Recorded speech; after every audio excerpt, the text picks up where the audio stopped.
Fala pessoal, tudo bem com vocês? Sejam bem-vindos a mais um vídeo aqui no canal. E no vídeo de hoje eu vou falar a respeito do caso Peter Chadwick, um homem que era multimilionário, tinha toda a mordomia do mundo e aquele tipo de vida que a maioria das pessoas querem. Mas, por causa de um ato terrível, ele se tornou um dos homens mais procurados dos Estados Unidos. Bom, fiquem comigo aqui até o final para vocês entenderem melhor essa história.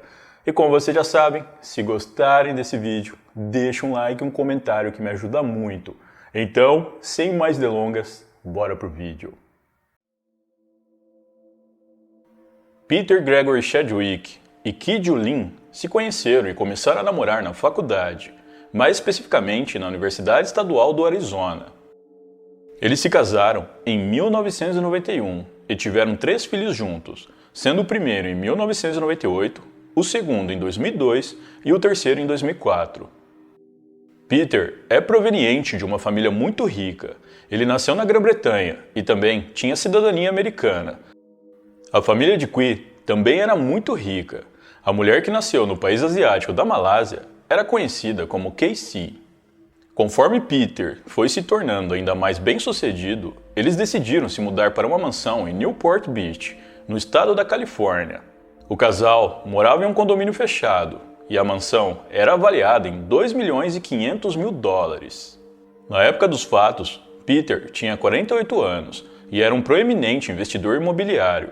O filho mais velho do casal vivia e estudava em um internato, enquanto os 2 mais novos moravam com eles. Segundo uma vizinha chamada Heidi, Qui era uma pessoa simpática e que adorava as festividades de Natal. Além disso, ela era vista como uma mulher esforçada que se dedicava muito aos filhos. De acordo com pessoas próximas ao casal, Qui era completamente apaixonada por Peter e parecia ser muito dependente emocionalmente dele. A mulher achava os Estados Unidos bem diferente do lugar em que ela havia nascido, mas estava tomando gosto pelo estilo de vida norte-americano e começando a se adaptar. Já sobre Peter, as pessoas diziam que ele era uma pessoa tímida e bastante reservada, que dificilmente costumava interagir com os outros. No dia 10 de outubro de 2012, os 2 filhos do casal saíram da escola, pegaram o ônibus e desceram alguns quarteirões de casa, como faziam sempre. Eles ficaram lá por mais de 1 hora, esperando que seus pais aparecessem para buscá-los, mas ninguém apareceu. Ao ver isso, um vizinho foi até lá e questionou se eles tinham ligado para os pais, ao passo que os garotos disseram que tentaram, mas ninguém atendia ao telefone. Foi então que, estranhando toda aquela situação, o vizinho decidiu chamar a polícia. Ao chegarem no local, os policiais entraram em contato com familiares e amigos do casal, além de também entrar em contato com hospitais, acreditando que talvez eles tivessem sofrido algum tipo de acidente, mas eles não foram encontrados. Os garotos então foram levados para a casa de um amigo da família, onde passaram a noite. Sem conseguir encontrar Peter e Qui, os policiais decidiram entrar na mansão do casal em busca de pistas. Lá dentro, eles se depararam com algumas coisas suspeitas. No banheiro, eles viram pedaços de vidros quebrados ao redor de toda a banheira. Além disso, também haviam gotas de sangue pelo piso. Os policiais também perceberam que o cofre da casa estava entreaberto e que havia indícios de que alguém havia saído de casa às pressas, o que parecia bastante suspeito. A partir do desaparecimento tanto de Peter como de Qui e das evidências na mansão do casal, a polícia começou a trabalhar com a hipótese de que um crime havia acontecido. De acordo com os detetives, haviam evidências de uma luta violenta dentro da mansão. No dia seguinte, 11 de outubro de 2012, perto da fronteira entre os Estados Unidos e México, na cidade de San Diego, Peter ligou para o 911 por volta das 5h30 da manhã. Na chamada, ele parecia nervoso e disse que eles tinham levado ela. O atendente policial questionou de quem ele estava falando, e ele respondeu que um cara invadiu sua casa e levou ele até aquele lugar, e que deviam estar indo para o México ou algum outro lugar próximo. Ainda na chamada, Peter disse que alguém tinha tirado a vida de sua esposa e que os responsáveis estavam em uma caminhonete. 911 emergency, this is Crystal. Yeah, my wife. Okay. They took her. Who took her? The guy broke into my house. He drove me here. He had a friend. They just gone. They've gone in a pickup truck. Okay, so your wife did that. She's. Ele disse que um dos homens se chamava Juan e que dias antes ele tinha chamado esse mesmo homem para fazer um orçamento de pintura em sua casa. Segundo Peter, ele estava com Juan e sua esposa em casa quando decidiu ir até o seu escritório. Alguns segundos depois, ele teria ouvido sua esposa gritando. Ao correr até o andar de cima, ele disse ter visto Juan em seu banheiro empurrando a sua esposa na banheira que estava cheia de água. Peter disse que não conseguiu fazer nada, pois Juan o ameaçou com uma arma branca caso ele tentasse algo, de forma que ele teve que presenciar tudo, sem poder reagir. Peter relatou ainda que após Juan tirar a vida de sua esposa, o homem teria ordenado que ele o ajudasse a tirar o corpo da banheira e enrolá-lo em um cobertor. Depois disso, ele disse que o homem o obrigou a dirigir a noite inteira com o corpo de sua esposa no carro. Segundo Peter, Juan encontrou um homem chamado Che em um posto de gasolina e que lá eles tiraram o corpo de sua mulher do carro e colocaram em um caminhão que ele acha que foi para o México. Após isso, os homens teriam ido embora, o deixando sozinho com o seu carro em um estacionamento isolado. A polícia conseguiu os vídeos das câmeras de segurança do posto de gasolina de onde Peter fez a ligação. Neles, o homem aparece pedindo para o atendente para que pudesse usar o telefone e dizendo que alguém havia tirado a vida de sua esposa. Depois de alguns minutos, a polícia chegou ao local e levou Peter para a delegacia. Lá, os detetives começaram a encontrar inconsistências na história contada por Peter. Segundo os detetives, Peter disse que o crime ocorreu por volta das 11 horas da manhã do dia anterior, mas as imagens de câmeras de segurança do condomínio onde ele morava mostraram ele saindo com o veículo dele 2 horas e meia após isso. A polícia disse também que nas imagens registradas pelas câmeras da portaria não foi possível ver ninguém no carro de Peter que pudesse ser o tal de Juan que ele apontou como responsável pelo crime. Posteriormente, naquele mesmo dia, o veículo de Peter foi novamente filmado em um pedágio, e nas imagens não era possível ver ninguém no carro além do próprio Peter. A polícia conversou com diversas pessoas, mas nenhuma delas conseguiu dizer para eles quem era esse tal de Juan ou dar qualquer informação relacionada a esse suposto homem. Além disso, os detetives afirmaram que as imagens de câmeras de segurança na área onde Peter disse que Juan se encontrou com Che mostraram que não haviam outros veículos envolvidos, como foi afirmado por ele. Além de todos esses fatores, o próprio Peter tinha alguns ferimentos incriminadores. Ele tinha arranhões no pescoço e nos braços, além de mordidas no seu antebraço. Sobre isso, Peter alegou que os seus ferimentos eram decorrentes de uma luta entre ele e Juan. Mais tarde, a polícia localizou e fez uma perícia no carro de Peter. Nele, os policiais encontraram uma mala com apenas roupas masculinas dentro e organizadas de uma forma como se alguém tivesse feito aquela mala às pressas. A partir daí, a polícia começou a desconfiar ainda mais da versão dada pelo homem. De acordo com os detetives, durante o seu depoimento inicial, Peter estava muito estranho. Sua história era muito desconexa e ele passava uma gama de emoções, chorando, momentos de ansiedade e depois silêncio completo. Os detetives disseram também que durante todo o contato com a polícia, Peter nunca perguntou sobre os seus filhos. Isso demonstrava que ele estava mais preocupado com a sua história, criando um álibi, do que com seus próprios filhos. Em 11 de outubro de 2012, 6 horas depois da ligação para a polícia, Peter Chadwick foi preso pelo crime. Após a prisão, Peter rapidamente procurou um advogado e parou de falar com os detetives. Como Peter era o principal suspeito pelo desaparecimento da esposa, que possivelmente já estava sem vida, a polícia começou a levantar informações para entender melhor o crime e suas motivações. Em conversa com uma vizinha do casal, a mulher relatou que um dos motivos para Peter ter cometido o crime era de que a esposa dele queria ser mais independente e não ter que ficar mais na sombra do marido. Ainda, segundo essa vizinha, isso pode ter despertado a fúria de Peter. A polícia descobriu que dias antes do crime, Qui vasculhou o histórico de buscas do marido na internet e anotou algumas coisas procuradas por ele, dentre elas, garotas de programa asiáticas. Qui teria anotado essas pesquisas para posteriormente confrontar o marido. A polícia descobriu também que o homem chegou a sair com algumas garotas de programa e que mais tarde isso foi descoberto por sua esposa. À medida que as investigações avançavam, ficava claro que o casal estava passando por brigas e é provável que eles falassem sobre divórcio. Em depoimento, um vizinho relatou que ouviu Qui gritando dentro de sua casa dias antes do desaparecimento dela. Na época, ele decidiu não relatar o ocorrido para as autoridades, imaginando que apenas foi uma briga comum de casal. Em sua primeira audiência, Peter Chadwick se declarou inocente.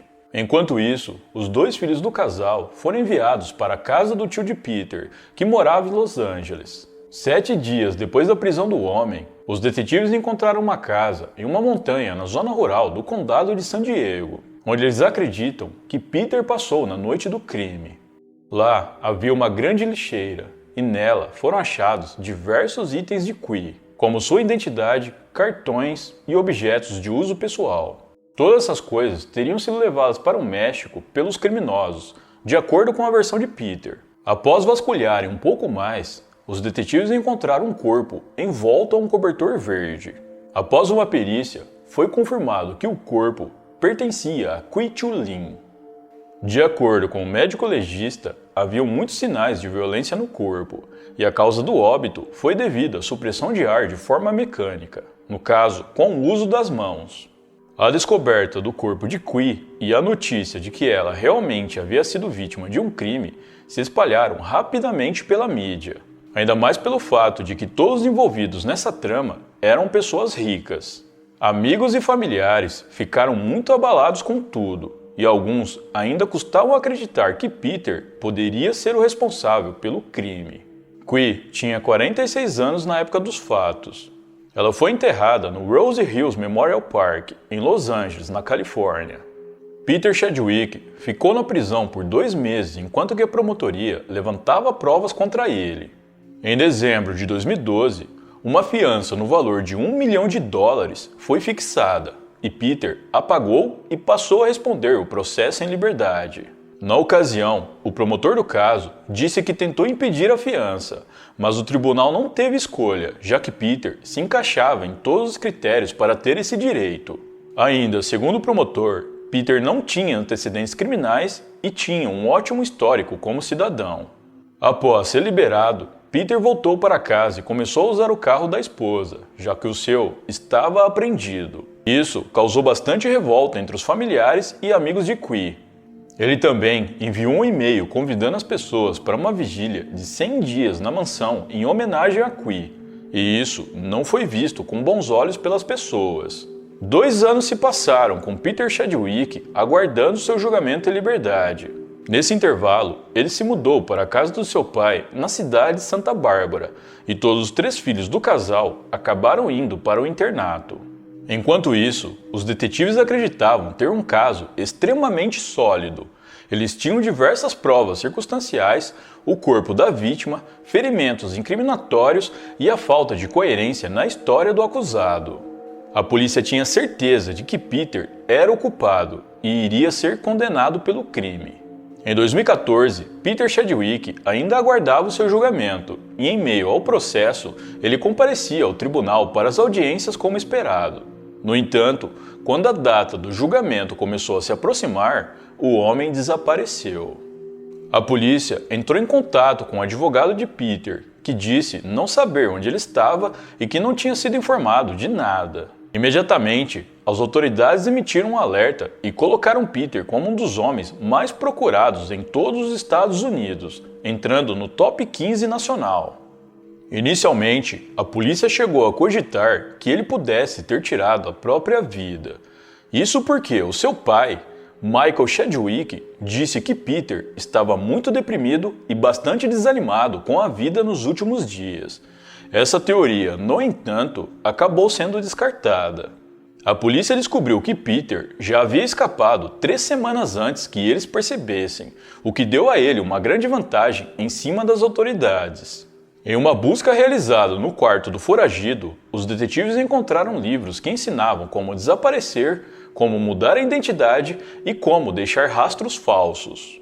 Mais tarde, foi descoberto pelos detetives que alguém tinha feito uma ligação da casa em que Peter estava morando para uma empresa de táxi, solicitando um serviço. A polícia conseguiu identificar e localizar o taxista que atendeu a chamada. Em depoimento, um homem disse que transportou uma mulher da casa de Peter até um aeroporto em Santa Bárbara.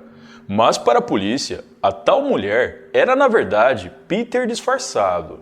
A polícia acredita que após Peter chegar ao aeroporto de Santa Bárbara, ele trocou de roupa e passou a se vestir como homem novamente. Isso porque, através de imagens de câmeras de segurança do aeroporto, foi possível ver Peter andando pelo local, mas não tinha imagens dele chegando. Peter passou horas no aeroporto, mas não chegou a entrar em nenhum avião. Em vez disso, ele voltou para fora, entrou em outro táxi e foi embora. E essa foi a última vez que alguém viu Peter Chadwick antes de sua fuga. A busca por Peter se tornou uma verdadeira caçada internacional liderada pela polícia dos Estados Unidos. Segundo as autoridades, a fuga do homem só foi tão bem sucedida por causa da quantidade de dinheiro que ele tinha à sua disposição. Na ocasião, Peter tinha consigo cerca de $1 milhão em espécie. Para os detetives que trabalharam no caso desde o início, o caso escorregou entre os dedos da polícia e tomou uma proporção que eles não gostaram.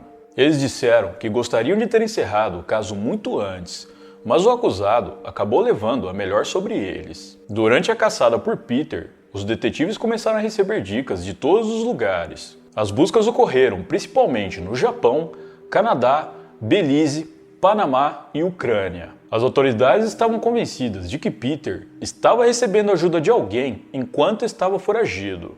Uma recompensa de $100 mil foi oferecida para qualquer um que tivesse informações que levassem ao paradeiro de Peter Chadwick. Um agente envolvido na caçada pelo homem disse que Peter era inteligente e que tinha montado uma boa estratégia. No entanto, se eles conseguissem identificar a fonte de ajuda que ele estava recebendo, Peter cometeria algum erro e seria pego. Em 4 de agosto de 2019, Peter Chadwick finalmente foi localizado e capturado. Ele estava perto da cidade de Puebla, ao sul da cidade do México, quando foi preso pela Polícia Federal Mexicana. Ao ser pego, Peter ficou bastante surpreso, pois acreditava que isso nunca iria acontecer. A primeira pergunta que ele fez foi sobre como estava Ben, o seu filho mais velho. Peter foi capturado graças a uma dica anônima da qual a polícia dos Estados Unidos não quis entrar em muitos detalhes.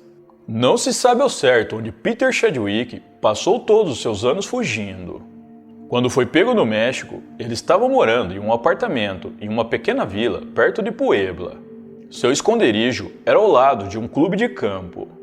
Durante os anos, o homem foi mudando a sua aparência para não ser reconhecido. O seu cabelo ficou um pouco mais escuro, ele passou a usar cavanhaque e tentou se tornar um pouco mais jovem. A polícia também acredita que ele tenha feito alguma cirurgia plástica para mudar pequenos traços do seu rosto. Peter usou vários nomes falsos, incluindo Paul Cook, Paul Craig e John Franklin. Ele tinha uma carteira de identidade que era uma cópia de alguma força de segurança fictícia. Ele se apresentava para as pessoas como algum tipo de analista com acesso secreto, com sua foto na carteira. Apesar da identidade falsa, Peter nunca conseguiu um passaporte falso, e isso pode tê-lo forçado a algumas mudanças no seu estilo de vida. Ele começou a sua fuga se hospedando em bons hotéis, mas mudou seu padrão quando o México começou a mudar algumas de suas leis de imigração, exigindo vistos para não cidadãos quando esses faziam check-ins em hotéis. A partir daí, Peter começou a procurar por lugares mais discretos, que aceitavam dinheiro em espécie e não exigiam nenhuma identificação. Sobre o dinheiro, a polícia acredita que Peter viveu a maior parte da fuga sobrevivendo dele, mas fez algumas pequenas coisas paralelas, como ensinar inglês para as crianças para ganhar algum dinheiro extra. Ele também trabalhou servindo mesas e em cozinhas de restaurantes.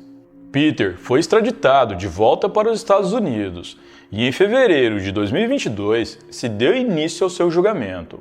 Dessa vez, ele não tentou se esquivar das acusações e decidiu confessar o crime dizendo que sentia muito. Questionado sobre os motivos que o levaram a cometer o crime, ele preferiu se manter em silêncio.